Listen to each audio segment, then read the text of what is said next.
करते हैं। इससे पहले वाले वीडियो में मैंने आपको सर्वनाम के बारे में बताया था, कहा था कि विशेषण से संबंधित नेक्स्ट वीडियो लेकर आएंगे। तो अभी नेक्स्ट वीडियो के लिए हम तैयार हैं। तो विशेषण हमारा टॉपिक है। तो विशेषण का शाब्दिक अर्थ होता है विशेषता प्रकट करने वाले शब्द। अब आप पूछेंगे कि किसकी विशेषता? विशेषता मीन्स बेटा एक अलग क्वालिटी किसी वस्तु के अंदर, किसी व्यक्ति के अंदर एक अलग अलग प्रकार की अलग अलग गुणवत्ता होती है उनके अंतर्गत, जो विशेषण के अंतर्गत आते हैं। अब वो विशेषता किसके प्रकट करेंगे? संज्ञा या सर्वनाम की। एक ही सिक्के के दो पहलू हैं, संज्ञा और सर्वनाम। तो कहने का अभिप्राय है, परिभाषा के अनुसार देख सकते हैं कि विशेषण का शाब्दिक अर्थ है विशेषता प्रकट करने वाले शब्द। यानी कहने का अभिप्राय है, व्याकरणिक दृष्टि के अनुसार यदि परिभाषा को ध्यान में रखें तो कह सकते हैं कि संज्ञा या सर्वनाम की विशेषता प्रकट करने वाले शब्दों को हम विशेषण कहते हैं। जैसे विशेषता क्या हो सकती है? गोरा, लाल, नीला, गोल, सुंदर, मीठा। तो कहने का अभिप्राय है कि मनुष्य, भगवान ने जब मनुष्य को बनाया है तो उसके अंदर बहुत सारे गुण भी दिए हैं और इसके साथ साथ अवगुण भी दिए हैं। ये नहीं है कि विशेषण का अर्थ मैंने आपको बताया कि सिर्फ विशेषता, उसके अंदर अच्छे ही गुण हो, ऐसा नहीं है कि मनुष्य के अंदर सिर्फ अच्छे ही गुण हो, कुछ ऐसे दुर्गुण भी हो सकते हैं। जैसे चालाक है, कुटिल है, धूर्त है। आपने बहुत सारी मूवी देखते होंगे, आप फिल्मों के शौकीन सभी होते हैं, सबको अच्छी लगती है मूवी देखना।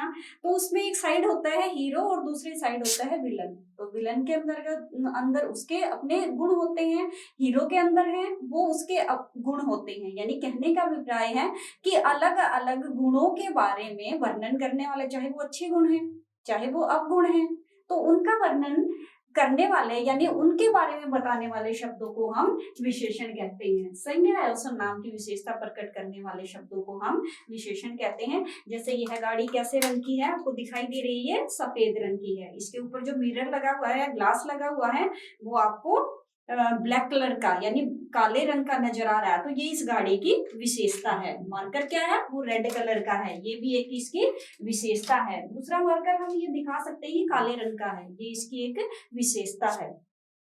गोरा है, काला है, इस तरह से। यानी कहने का अभिप्राय है कि विशेषता प्रकट करने वाले शब्दों को हम विशेषण कहते हैं। तो यहाँ पर बताया गया है कि व्याकरण की दृष्टि से विशेषण को हम 4 भागों में वर्गीकृत कर सकते हैं। यानी 4 भाग होते हैं, 4 भेद हो सकते हैं इसके अलग अलग प्रकार से। बार बार क्वेश्चंस आपसे पूछे जाते हैं, जैसे सर्वनाम से संबंधित क्वेश्चंस पूछ लिया कि उसके कितने भेद होते हैं, तो आपको पता होना चाहिए उसके 6 भेद होते हैं।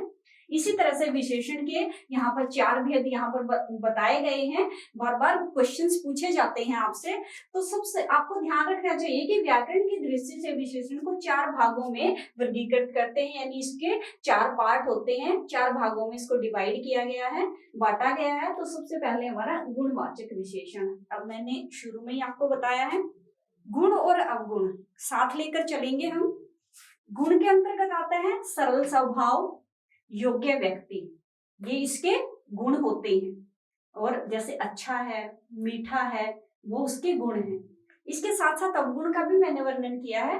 दोष, जिसको गुणवाचक विशेषण के अंतर्गत आता है दोष। दोष में हो सकता है अयोग्य व्यक्ति, कुटिल बच्चा, जिसके अंदर चालाकी की भावना भरी होती है, वो बुरी चाल ही चलता रहता है, तो ये भी क्या है? उसके अवगुण के अंतर्गत आता है तो विशेषण ही, उसकी विशेषता है अपनी। जैसे एक तरफ रामायण आपने देखी है, एक तरफ हमारे लिए रावण है और दूसरी तरफ है राम। राम कितने मर्यादा पुरुषोत्तम श्री राम के रूप में जाने जाते हैं, और उसके विपरीत कुटिल स्वभाव अयोग्य व्यक्ति के रूप में रावण को जाना जाता है। तो उसकी अपनी विशेषताएं वो गुणवाचक विशेषण के अंतर्गत आता है। उसके बाद है रूप रंग, वो भी गुणवाचक विशेषण के अंतर्गत आता है। कोई गोरा है तो कोई काला है, नीला है, पीला है। जैसे कृष्ण के बारे में वर्णन करेंगे तो वो सांवले शरीर के थे और कैसे कपड़े पहनते थे? पीले रंग के वस्त्र वो धारण करते थे, तो उसकी अपनी एक विशेषता है। इसके साथ इसी गुणवाचक विशेषण के अंतर्गत आता है अवस्था। अवस्था मतलब एक तरह से उसकी कैपेबिलिटी उसको बोल सकते हैं, उसकी कैपेसिटी उसको बोल सकते हैं। जैसे कोई बलवान होता है शरीर से, कोई कमजोर होता है, ये उसकी अवस्थाएं होती हैं। उसके बाद आता है हमारा स्वाद, खट्टा है, मीठा है, तीखा है, इस तरह से। जैसे रसगुल्ला कैसा लगता है आपको खाने में? मीठा लगता है। गोलगप्पा कैसा लगता है? खट्टा लगता है। और नींबू, वो भी खट्टा होता है। इसके साथ इमली है, वो चटपटी लगती है, यानी उसकी एक गुण होते हैं। तो स्वाद के अंतर्गत खट्टा, मीठा, कड़वा। करेला कैसा होता है? कड़वा होता है। अंगूर कैसा होता है? मीठा होता है, जो सबको बहुत अच्छा लगता है। आम, गर्मी का सीजन है अभी, तो आम भी सबको खाना, फलों के राजा के रूप में जाना जाता है। तो उसकी गुणवत्ता है, मिठास उसका गुण है एक तरह से। उसके बाद है गंध, जैसे सुगंध है, दुर्गंध है, जब हम महसूस करते हैं वो भी गुणवाचक विशेषण के अंतर्गत ही आता है।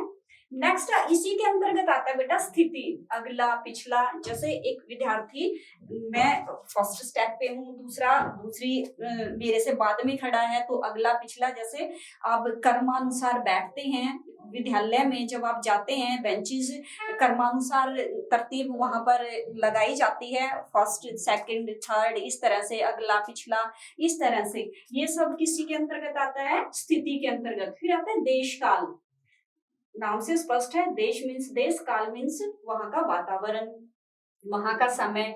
जैसे जो पंजाब में रहते हैं वो पंजाबी कहलाते हैं, जो बनारस में रहते हैं वो बनारसी कहलाते हैं, हरियाणा में रहने वाले हरियाणवी कहलाते हैं, महाराष्ट्र में रहने वाले मराठी कहलाते हैं। इस तरह से मराठियों की भाषा बोली भी है, सॉरी भाषा नहीं, बोली कह सकते हैं, उनकी बोली है। तो महाराष्ट्र में रहने वाले मराठी, इस तरह से देश काल, वो सब गुणवाचक विशेषण के अंतर्गत आता है। दोबारा से देख लीजिए, गुणवाचक विशेषण के अंतर्गत गुणों में आता है सरल, योग्य। दोष के अंतर्गत आता है अयोग्य, कुटिल। रूप रंग के अंतर्गत आता है गोरा, काला, नीला, पीला, इस तरह से। अवस्था के अंतर्गत आता है बलवान हो गया, कोई शरीर से कमजोर होता है, कोई ताकतवर होता है। स्वाद में मैंने आपको बताया रसगुल्ला कैसा होता है? मीठा होता है। नींबू कैसा होता है? वो थोड़ा खट्टा होता है। नेक्स्ट है गंध, सुगंधित, दुर्गंध, इस तरह से। नेक्स्ट है हमारा स्थिति, ऐसे ऐसे अगला है, पिछला है, देश काल, पंजाबी, बनारसी, हरियाणवी, इस तरह से। तो वो गुणवाचक विशेषण के अंतर्गत आता है। नेक्स्ट है हमारा संख्यावाचक विशेषण, नाम से स्पष्ट है, संख्या। संख्याएं अनगिनत हो सकती हैं, एक से लेकर अरब खरब तक, वो संख्या। यानी कहने का अभिप्राय है संख्या सर्वनाम के जिन शब्दों से हमें संख्या की विशेषता, यानी संख्या कितनी है उसकी विशेषता का पता चले। जैसे बालक यहाँ पर दिखाया गया है, बालक क्या है? वो संख्या है या सर्वनाम है? एक ही सिक्के के दो पहलू में, मैंने आपको कहा था विशेषण के साथ ही इसको लेकर चलेंगे। तो बालक कितने है? वो संख्या में बताया है 4 बालक। इसके साथ साथ कक्षा में 35 बच्चे, 35 बालक भी हो सकते हैं हमारा। और उसके बाद है लड़का, 1 लड़का, 2 लड़के, इस तरह से। तो इनसे हमें 1 दर्जन पुस्तकें, कॉपियां जिसको बोल सकते हैं हम, इस तरह से। तो कहने का अभिप्राय है इनसे हमें संख्या का बोध होता है, उसकी विशेषता। जैसे बालक कितने हैं? वो 4 हैं, उसका पता चल गया। लड़का 1 है, लड़के 2 भी हो सकते हैं, 32 भी हो सकते हैं, काउंटिंग में, संख्या में। कॉपी कितनी है? वो 1 दर्जन है। तो इसी से संबंधित, यानी संख्यावाचक विशेषण से कुछ निश्चित होते हैं जिनको गिन सकते हैं, कुछ अनुमान लगा सकते हैं। नेक्स्ट है हमारा परिमाणवाचक विशेषण, नाम से स्पष्ट है, परिमाण, नाप तोल। कहने का अभिप्राय है जब हम अनुमान लगाते हैं, उनको मापते हैं, तोलते हैं, तो वो परिमाणवाचक विशेषण के अंतर्गत आता है। जैसे चीनी है, चीनी को जब हमने तोला तो वो कितनी है? 2 किलो। अनुमान हमने लगा दिया कि चीनी कितनी है? वो 2 किलो है। तो परिमाण हमारे सामने आ गया। उसके बाद है कपड़ा, कितना है? 4 मीटर। कपड़ा कितना है? 4 मीटर है। इसी के दो पार्ट और है बेटा, निश्चित और अनिश्चित। निश्चित में तो हम जिसके लिए श्योर होते हैं, जैसे चीनी कितनी है 2 किलो, पता है हमने। जैसे दुकान पर चले जाते हैं हम तो कहते हैं दुकानदार से कि हमें चीनी चाहिए, तो सामने वाला क्या करता है कितने किलो, तो हम कहते हैं 2 किलो, श्योर है हम, निश्चित हैं। इसके बाद होता है अनिश्चित, यानी जिसके लिए हम निश्चित नहीं हैं। जैसे घर में चीनी खत्म होने वाली है तो हम कहते हैं कि चीनी खत्म होने वाली, तो कहेंगे कितना बचा है, कुछ ही बची है, श्योर नहीं है उसके लिए, सिर्फ हमने अनुमान लगाया है। तो ये अनिश्चित वाचक के अंतर्गत आता है। विशेषण में थोड़ी चीनी है, कुछ संतरे हैं, कुछ कॉपियां हैं, इस तरह से कुछ बच्चे हैं, इस तरह से हम अनुमान लगा सकते हैं। जैसे कुछ रोटियां हैं, कुछ केले हैं, इस तरह से। यानी निश्चित में हमें पक्का पता चल जाता है विशेषण में, और अनिश्चित में हमें सिर्फ अनुमान लगाते हैं हम। नेक्स्ट होता है सार्वनामिक विशेषण। सार्वनामिक सभी, यानी जो संज्ञा सर्वनाम की विशेषता प्रकट करते हैं। जैसे पुस्तक क्या है, वो संज्ञा है, और यह क्या है, वो सार्वनामिक विशेषण है। यानी इसने पुस्तक के बारे में बताया कि यह पुस्तक मेरी है। सार्वनामिक विशेषण यानी संज्ञा से पहले जो सर्व पहले आते हैं उनको हम कहते हैं सार्वनामिक विशेषण। जैसे ये कहीं ये मार्कर किसका है, तो कहेंगे ये मार्कर मेरा है, तो मेरा क्या हो गया, वो सार्वनामिक विशेषण हो गया। उसके बाद है मोहन, मोहन का भाई है, कौन, वह, ये संज्ञा से पहले आया। यानी संज्ञा से पहले आने वाले शब्द जब विशेषता प्रकट करते हैं तो ऐसे शब्दों को हम सार्वनामिक विशेषण कहते हैं। तो दोबारा से देख लीजिए, विशेषण का अर्थ है विशेषता प्रकट करने वाले शब्दों को हम परिभाषा के अनुसार देख सकते हैं कि संज्ञा और सर्वनाम की विशेषता प्रकट करने वाले शब्दों को हम विशेषण कहते हैं। जैसे गोरा, काला, नीला, गोल, सुंदर, मीठा, इस तरह से किसकी विशेषता प्रकट करते हैं, संज्ञा या सर्वनाम की। ये तो एक ही सिक्के के दो पहलू हैं, संज्ञा या सर्वनाम। यानी सर्वनाम इनके स्थान पर जिन शब्दों का प्रयोग किया जाता है। उसके बाद है इनको 4 भागों में बांटा गया है, 4 भागों में वर्गीकृत किया गया है। इसके 4 भेद हैं यहाँ पर, गुणवाचक विशेषण है, संख्यावाचक विशेषण है, उसके बाद परिमाणवाचक विशेषण है और सार्वनामिक विशेषण है। तो गुणवाचक विशेषण में सरल, योग्य उसके गुण हैं, दोष में अयोग्य, कुटिल है, रूप रंग में गोरा, काला आता है, अवस्था में शरीर से बलवान है, वो कमजोर है, स्वाद में खट्टा मीठा, गंध में आता है सुगंधित आता है, दुर्गंधपूर्ण आता है, स्थिति में अगला पिछला, देश काल में पंजाबी है, बनारसी है, हरियाणवी है, इस तरह से आ सकते हैं। नेक्स्ट है हमारा परिमाणवाचक विशेषण में मैंने आपको बताया है नाप तोल, माप तोल, जिसमें अनुमान लगा सकते हैं हम। श्योर भी है, निश्चित है और अनिश्चित है। 2 किलो चीनी है, 4 मीटर कपड़ा है, निश्चित है इसके लिए, तो ये इसका एक पार्ट हो सकता है, इसका एक भाग है, निश्चित परिमाणवाचक विशेषण कह सकते हैं। और दूसरा इसी का एक भाग है अनिश्चित, जिसके बारे में हम श्योर नहीं है। जैसे थोड़ी चीनी, कुछ संतरे, कुछ बच्चे, कुछ किताबें, इस तरह से।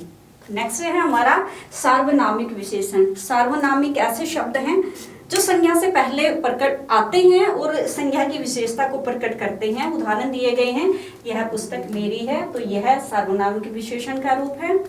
मोहन का भाई है, कौन, वह, यहाँ पर नाम भी आ सकता है कि रवि मोहन का भाई है या सोहन मोहन का भाई है, इस तरह से। यानी संज्ञा से पहले जो शब्द आते हैं और उनकी विशेषता को प्रकट करते हैं उन्हें सार्वनामिक विशेषण कहते हैं। तो विशेषण वाला जो चैप्टर है वो हमारा कंप्लीट होता है। तो नेक्स्ट वाली वीडियो हम जल्दी ही अपलोड करेंगे आपके लिए। अपने स्वास्थ्य का ध्यान रखिए। Thank you and have a nice day.